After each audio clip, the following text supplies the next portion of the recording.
Hello, and welcome to my presentation for digital inclusion. Today we will be exploring the pros and cons of metadata and how the collection and analysis of data without context, otherwise known as metadata, can affect you and the greater public. To understand how metadata can affect us, we must first understand what metadata is. Metadata at its core is the digital information that accompanies electronic communication, the data about other data. It dictates how data is stored and organized, and although metadata does not contain context about electronic communication, emails contain timestamps and information about the sender and receiver. Phones store data about location history, phone call logs about numbers and duration, and even aperture settings for many of the photos you take on your device. Some of the key controversy surrounding the collection of metadata on the general public that I will focus on is if the user is aware their data is being stored and collected, and how one can take steps to avoid their data being collected in the 21st century.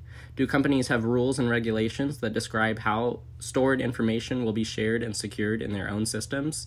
Are there regulations that determine how long the data of a user can be stored on company or governmental systems? And finally, are government agencies allowed to collect data on their constituents without any constitutional or civilian rights governing its collection? The truth is that metadata analyzed correctly can reveal extremely personal, intimately specific details about a person's habits, health conditions, or timeline of their location history. If you take a look at the quote below, which was altered by Jane Meyer in quoting engineer Susan Landau's hypothesis, which states that information about a possible health condition or impending takeover of a corporation, based on nothing more than the phone number and duration of the calls, proves that metadata can be effectively analyzed to deduce sensitive information about a person's habits. Is this an invasion of privacy for corporations to collect this data from you, and are they analyzing it with the skill and precision to deduce information about their consumers? The three main beneficiaries to big data collection of user metadata would be marketers such as Google and Facebook, who routinely analyze consumer information to create targeted ads or to try and predict future user habits. Hackers, who try to glean information from the plethora of metadata contained in delicate corporate systems. More than 5 big-time hacks have taken place in the past year, Equifax and Marriott to name a few. Hackers who are able to acquire this data can effectively use it to steal identities, or worse. And finally, government agencies benefit a great deal from metadata. The NSA has a pretty free range to collect any data that they see fit to benefit national security purposes. CIA, NSA, and FBI routinely use metadata collection to keep a historical record of comings and goings, the groups one associates with, and key textual citations or threats from which they claim will benefit the fight against terrorism. So far, we have heard a lot about who and why metadata is being collected. To understand what it can actually tell us, I have graphed my latitude and longitude history for 4,000 of my previous photos that I had on my iPhone. From just my photos, I was clearly able to deduce where both my parents' homes were, my home was, my trips I had taken back and forth between Pullman, the general areas where I spend most of my time, and even the trips I had taken to various locations around the United States. Though I was not even looking at any of the content in the photos, I was just using data analysis and mapping tools to try and understand as much as I could about the underlying metadata contained in our photos. Each one of my 4,000 photos had about 200 levels of metadata associated with it, including timestamps, aperture settings, and if the photo was a screenshot or not, it would attach a tag. Just from this, I was able to learn a lot about myself. How much could someone learn if they acquired more information on me? The following is a 140-character tweet with all possible levels of metadata extracted. As we can see, the tweet is accompanied by hundreds of characters of metadata. Most tweets have over 1,000 characters contained within them. Once people start commenting and such, the metadata characters grow exponentially. Often metadata is easier to analyze using computerized tools, whereas content cannot be analyzed in that way.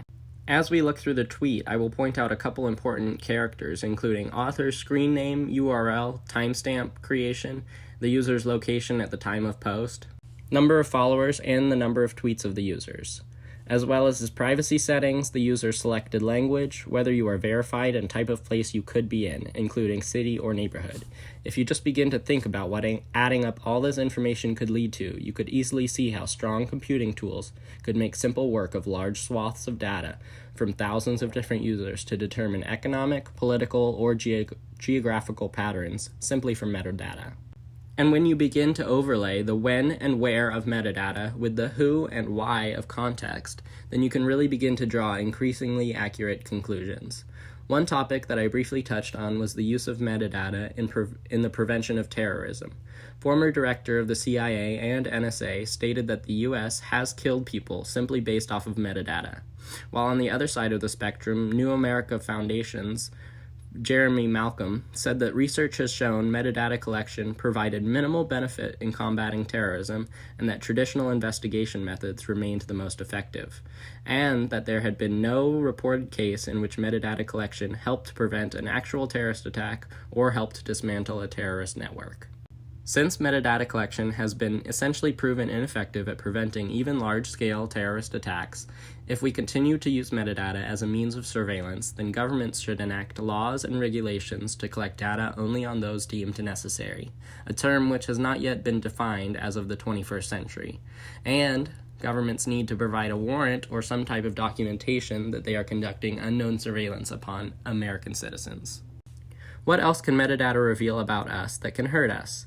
In one study on metadata, a female patient who was having her phone information tracked and analyzed made a lengthy early morning phone call to her sister, followed by a series of phone calls to a local Planned Parenthood office, and a few more calls to her sister in the weeks after. It wasn't until after the researchers analyzed the metadata that they were able to determine it to be her sister.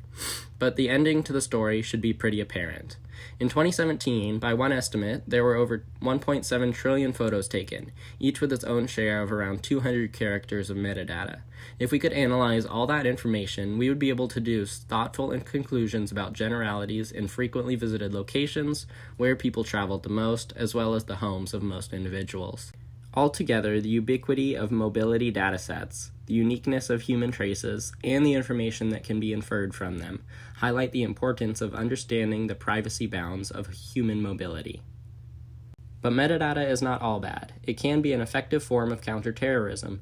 Police are able to track groupings of people and which groups of people tend to know each other. Metadata is also useful in identifying redundancies and inconsistencies of a dataset. Tags and keywords contained in the metadata allow it to be more easily sorted and combined than contextual data. And finally, without the provenance that metadata provides, contextual data would be of little value to analyze. There are many ways that seek to help you avoid any data collection, but the reality is that going completely off the grid is difficult. The faster answer would be to enact laws and regulations that standardize the means, methods, and details of big data collection, though this may not seem like a simple task either. The general public is vastly unaware of how companies, governments, and hackers are using their big data. Consumers must realize that the security and protection of their data will only become more paramount as time moves on, and there need to be easier ways for us to understand where, when, and why our data is being stored, and how and what our data is being used for.